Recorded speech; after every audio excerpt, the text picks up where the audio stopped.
It begins with a whisper, a creak in the night, a light left burning in an empty house. Throughout history, entire families have simply vanished. No warning, no explanation, no trace.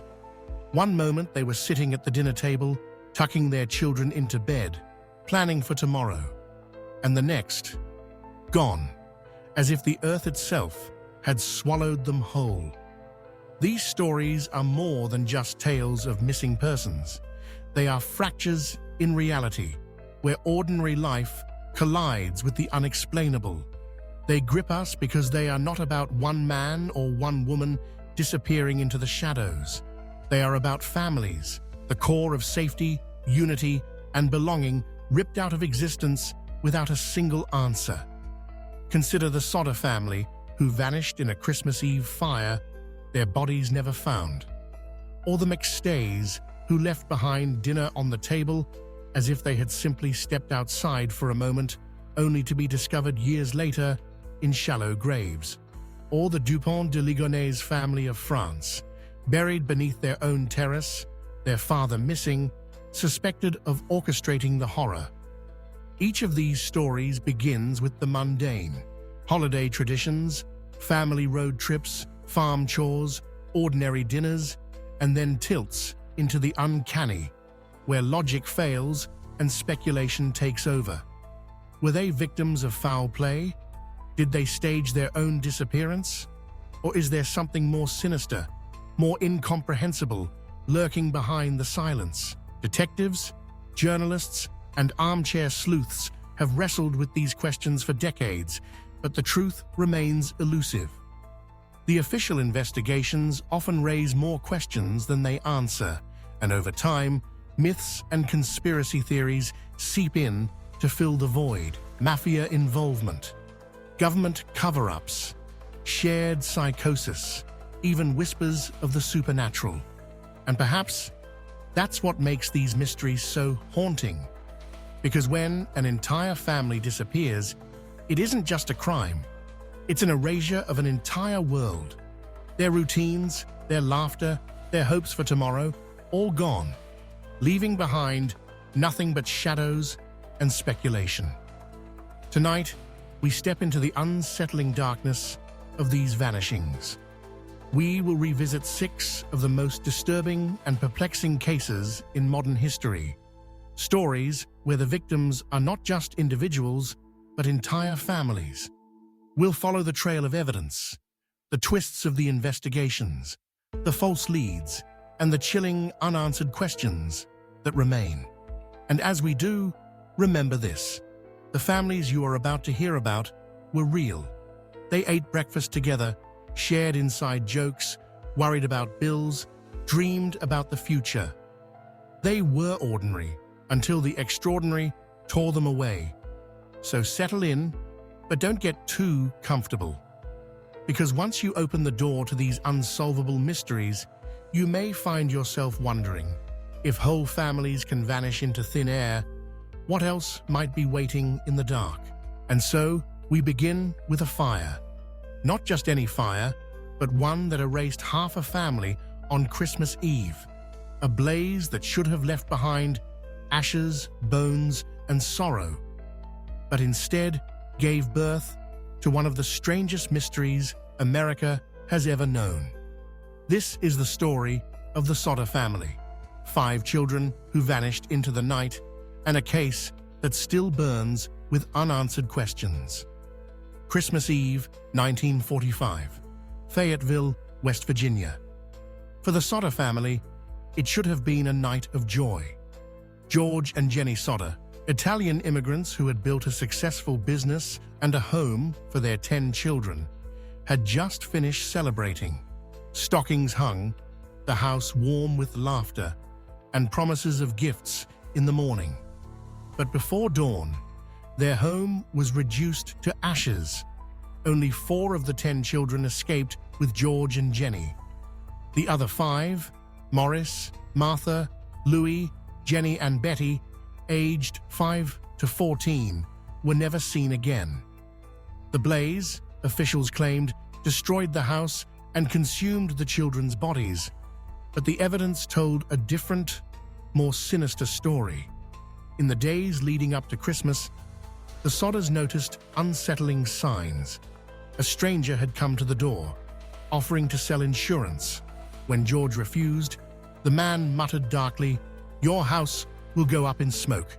Your children are going to be destroyed." Another time, George spotted a man watching his children intently as they walked home from school. The family dog, restless that night, barked furiously just before the fire. Was this a coincidence or a warning ignored? At 1 a.m., Jenny Sodder was startled awake by the ringing of the telephone. A woman's voice asked for someone she didn't know, followed by strange laughter. Dismissing it as a wrong number, Jenny returned to bed, only to hear a loud thump on the roof and a rolling sound. Minutes later, smoke filled the halls. Jenny and George managed to get 4 children out, but when George tried to rescue the others, he was thwarted. The phone line had been cut. The family's ladder, always kept by the side of the house, had vanished. His coal trucks, which he intended to use to climb into the windows, wouldn't start. It was as if someone had carefully planned to stop any rescue attempt. The fire department, crippled by wartime shortages, didn't arrive until dawn. By then, the Sodder home was nothing but rubble. But when officials sifted through the ashes, they found no bones, no remains, not even the tiniest fragment. Experts later testified that even in a fire that hot, some bones should have survived. The mystery deepened when the basement revealed household appliances melted into lumps of metal, yet no trace of the 5 children. George and Jenny refused to believe their children had perished in the flames. Their conviction only grew as strange reports surfaced. A woman claimed to have seen the children peering from a passing car while the fire raged. Another said she spotted them at a tourist stop in South Carolina. Theories spread like wildfire. Had the mafia kidnapped the Sodder children to punish George for criticizing Mussolini? Were they taken and sold, hidden by a powerful network? Or had they been silenced because George knew too much? Even decades later, rumors persisted. In 1968, the Sodders received a photograph in the mail showing a young man resembling their missing son, Louis, grown up, alive. Was it real or a cruel hoax? The Sodder family built a billboard along Highway 16, displaying the faces of their 5 missing children. It stayed there for decades, a chilling reminder to all who passed. George and Jenny spent the rest of their lives searching, never finding answers. The official record lists the children as having died in the fire. But to many, the Sodder case remains unsolved, a chilling tale of a family not consumed by flames, but by secrets. If the Sodder case was a fire without bodies, the Martin case was a river without answers. One family vanished in flames, another into freezing waters. Both left behind a silence that investigators have never been able to fill. December 7th, 1958. It was early winter in Portland, Oregon. Kenneth and Barbara Martin, a respected middle-class couple, wanted a simple family trip with their 3 daughters, Barbara, 14, Virginia, 13, and Susan, 11. They set out in their 1954 Ford station wagon for a drive into the Columbia River Gorge. It was supposed to be a holiday excursion to collect greenery for Christmas decorations. They promised relatives they would be back by nightfall. But the Martins never returned. Their disappearance would become one of the most baffling cold cases in Oregon's history. When the family failed to come home, neighbors reported them missing. Authorities searched the gorge but found nothing. No car, no footprints, no clue. For weeks, the Martins' fate remained a mystery. Then, in May 1959, a grim discovery surfaced. Fishermen pulled the bodies of Susan and Virginia from the Columbia River, dozens of miles downstream. They were bruised, battered, and waterlogged. But Kenneth, Barbara, and young Barbara Jr., along with the family car, were still missing. The search soon revealed unsettling details. At a nearby river dock, investigators found tire tracks leading straight into the water, as if a car had plunged off the bank. Divers scoured the river but failed to locate the vehicle. Adding to the strangeness, a stolen handgun was found in bushes near the area. Witnesses later claimed to have seen two suspicious men watching the Martins' car earlier that day, and yet nothing connected cleanly. Was it a tragic accident or something more sinister? Police initially leaned toward the accident theory. Perhaps Kenneth lost control on icy roads, sending the car into the river. The tire tracks seemed to support this, but skeptics argued otherwise. How did only two bodies surface, while three others, including Kenneth, a strong adult male, remained unfound? Why was a stolen gun discovered near the scene? And why did witnesses report seeing two men lurking nearby, as if stalking the family? Rumors swirled that the Martins had been murdered, their car deliberately pushed into the river. Some even suggested robbery gone wrong, but no evidence ever tied suspects to the case. For years, divers and police returned to the Columbia, dragging its depths in search of the Ford station wagon. But the river was treacherous, its currents powerful, its waters deep and shifting. The car, if it was ever there, remained hidden. Without the car, no definitive answers could be drawn.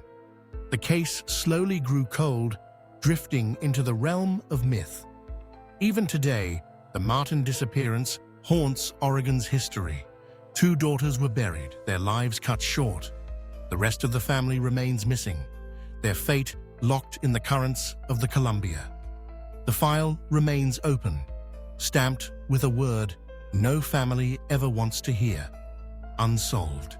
If the Martins' fate was swallowed by a river, the next family's tragedy was buried beneath the ground.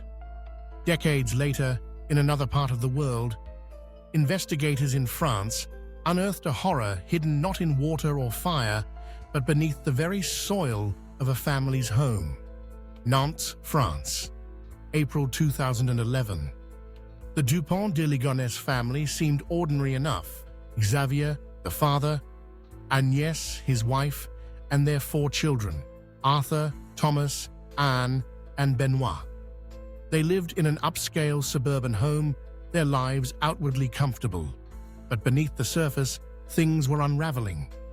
Xavier's businesses were failing, debts were piling up, and his once proud aristocratic lineage was reduced to financial ruin. Friends described him as anxious, secretive, and increasingly detached. Then, in early April, neighbors noticed something odd. The family's shutters were closed, their mailbox overflowed, and soon after, the horror revealed itself.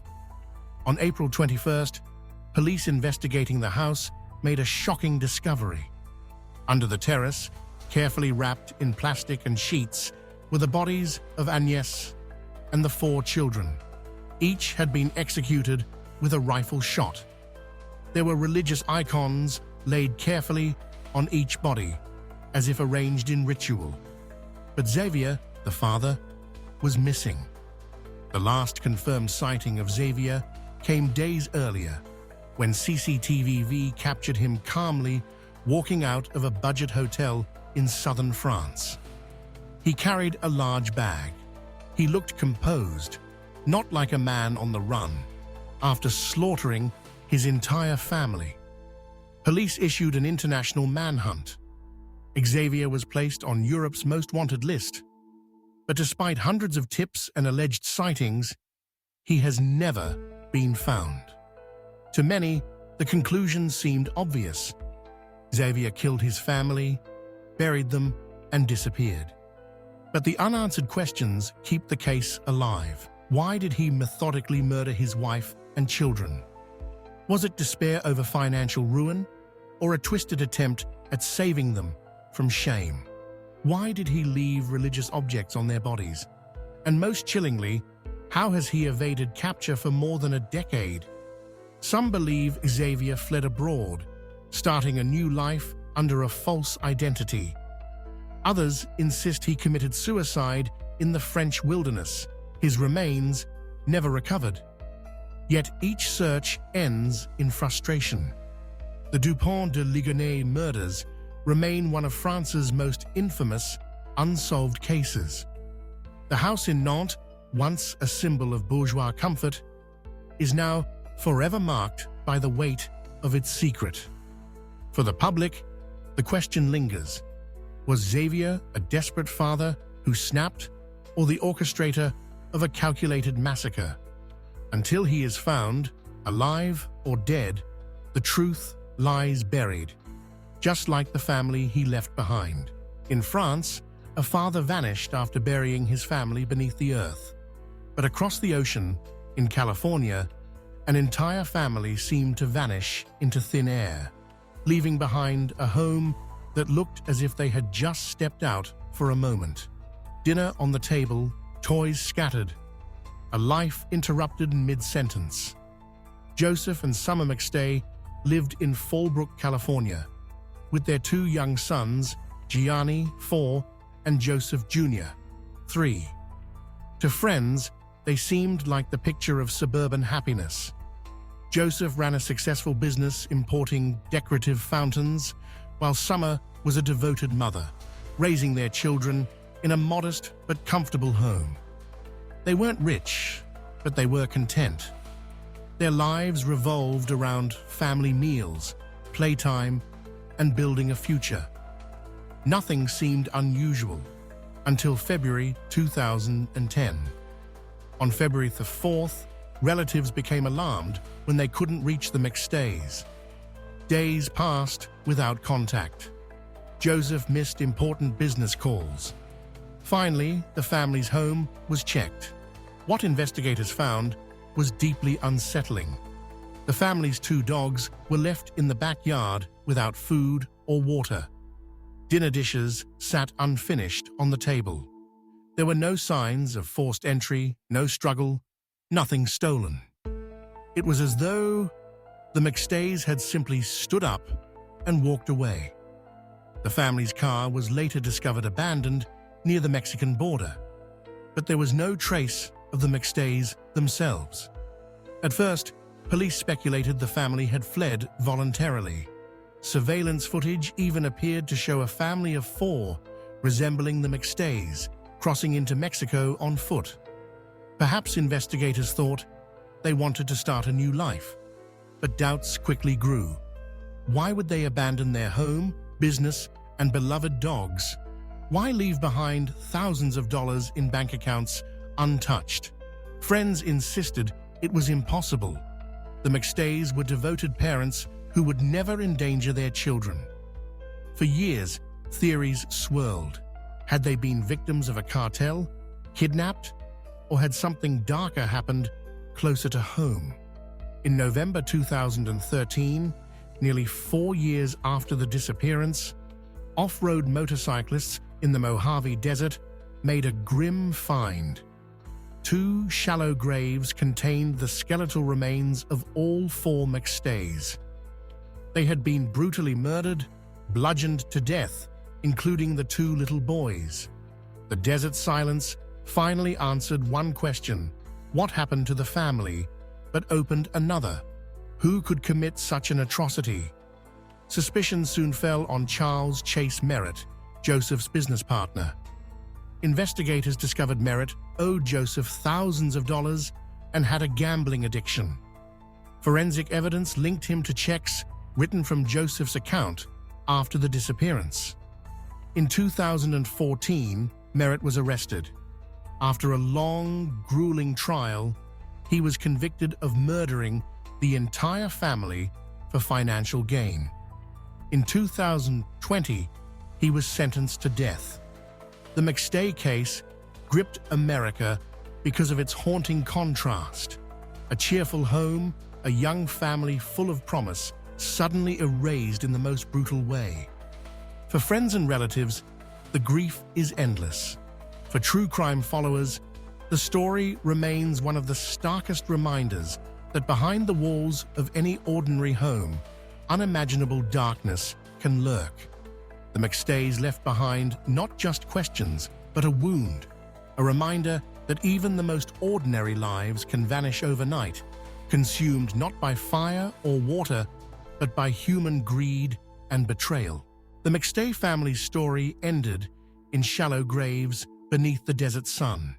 But our next case is different, not about murder, but about madness. A family in Australia didn't vanish forever, but their bizarre disappearance left experts baffled and questions that linger to this day. August 2016. In Victoria, Australia, the Tromp family seemed ordinary at first glance. Mark and Jacoba Tromp ran a successful berry farm with their 3 adult children, Rihanna, Mitchell, and Ella. They were hardworking, private, and rooted in their land. But one day, something snapped. Without warning, the entire family fled their home. They abandoned their phones, passports, and credit cards, leaving behind farm equipment still running and business unfinished. It was as if they had been spooked by something invisible. They piled into the family's SUV and drove north, thousands of kilometers across Australia. Along the way, strange behavior surfaced. Mitchell, the son, eventually separated from the group, later telling police he had grown uneasy with his parents' paranoia. The remaining 4 pressed on. At one point, Ella stole a car to escape her parents' erratic behavior. Rihanna and her parents continued, but Rihanna was later found catatonic, hospitalized with severe stress. Mark and Jacoba, meanwhile, vanished deeper into the countryside, triggering a nationwide search. Over several days, police tracked the family's movements. Mark was discovered wandering in rural New South Wales, disoriented but alive. Jacoba was found days later near a town called Wangaratta in a distressed state. One by one, the Tromps were recovered, scattered across hundreds of kilometers.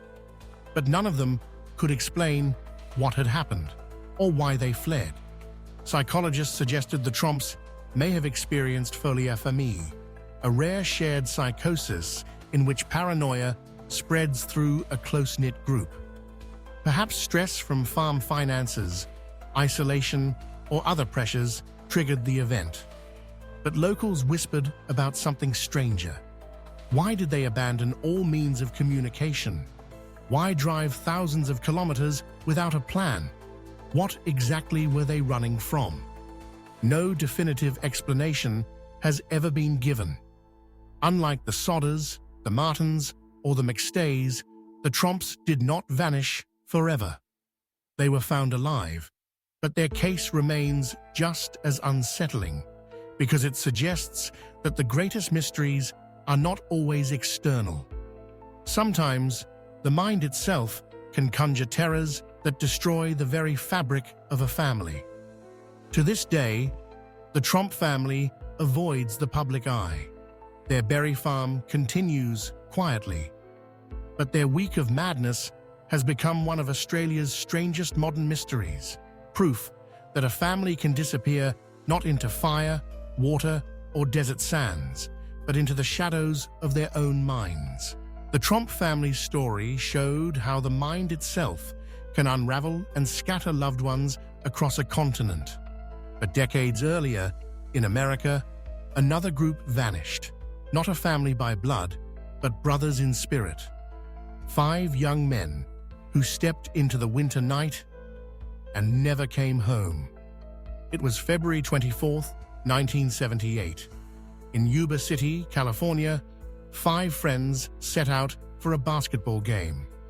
Bill Sterling, 29, Jack Hewitt, 24, Ted Weher, 32, Jack Madruga, 30, and Gary Mathias, 25. They were known as the Boys, despite being in their 20s and 30s, gentlemen with mild intellectual disabilities or mental health struggles, yet inseparable companions. They loved sports, especially basketball, and were excited for their team's upcoming tournament. That night, they drove Jack Madruga's turquoise Mercury Montego into the Sierra Nevada mountains to watch a college game. They were supposed to come home immediately after. They never did. 2 days later, the Montego was found abandoned on a remote mountain road, far off their planned route. The car was in working condition, with enough gas and keys gone. It hadn't been stuck. Someone had simply left it there. But there was no sign of the boys. Winter storms swept the Sierra Nevada. Snow buried the forests, making search efforts treacherous. For months, nothing was found. Then in June, when the snow melted, grim discoveries emerged. 4 of the 5 were eventually found, but not in one place. Jack Madruga and Bill Sterling were discovered dead in the woods, lying side by side, as if they had succumbed to the cold. Nearby, Jack Hewitt's remains were scattered, likely by animals. But the most disturbing was Ted Weher. He had survived for weeks in a Forest Service trailer 20 miles from where the car was found. His beard had grown long. His body weighed barely 100 pounds. Cans of food, clothing, and matches were in the trailer, yet untouched. Beside him were neatly stacked sheets, a sign he tried to keep order even in desperation. Gary Mathias, meanwhile, was never found. His disappearance haunts the case to this day. Why did the boys drive up the mountain road in the first place? It was nowhere near their route home. Why abandon a perfectly fine car? Why did Ted starve to death in a trailer stocked with supplies? And what happened to Gary Mathias? Some believe they became disoriented and panicked in the snow. Others think foul play was involved. Perhaps they were chased by someone. Rumors even tied Gary, who struggled with schizophrenia, to the mystery: was he a victim, or could he have played a darker role? The Yuba County 5 case is often called America's Dyatlov Pass, a reference to the infamous Russian hiking tragedy. It has the same elements: confusion, survival, and a group lost in the wilderness under bizarre circumstances. Families of the men still search for answers decades later. For the public, the case is chilling, not just because of what was found, but because of what never was. Gary Mathias is still missing, and the questions left behind are as cold as the Sierra snow. From Christmas Eve fires to desert graves, from rivers that swallowed families to forests that concealed them, these stories share one thing: silence.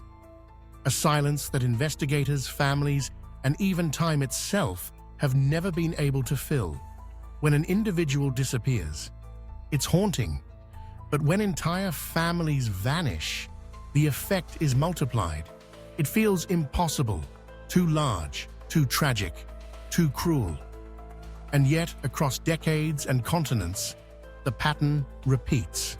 The Sodders, whose children may have been stolen from the flames. The Martins, lost to a river that never gave back its secrets.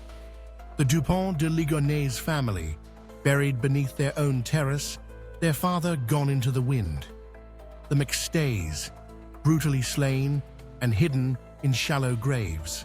The Tromps, unraveling under a madness no one could explain. The Yuba County 5, scattered across the Sierra Nevada, their fate frozen in snow. Each story is different, but together they reveal something chilling. Families can vanish in a moment, leaving behind a void that nothing can replace. Investigations offer theories: mafia vendettas, financial despair, robbery, psychosis, sheer bad luck. Some suspects were caught, others disappeared like ghosts. But for every answer, a dozen more questions surface. Why did the Sodder children's bodies never appear? Why didn't Ted Weiher open the cans of food within reach? Why hasn't Xavier Dupont de Ligonnès been found after more than a decade on the run?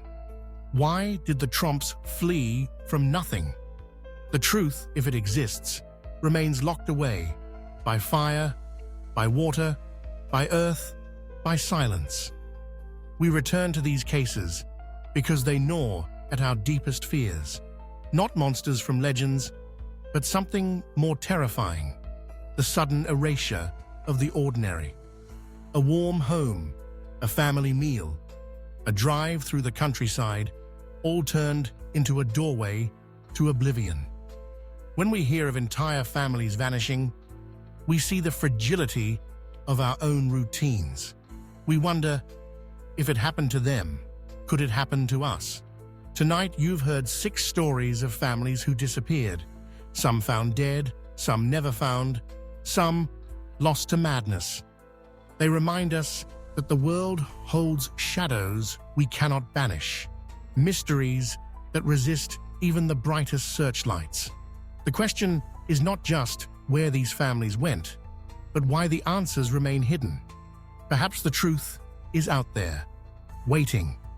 Or perhaps it was buried with them, destined never to be known. So the next time you see a light burning in an empty house, or hear the whisper of wind through the trees, remember, families have vanished into the night before, and the silence they leave behind is the loudest sound of all.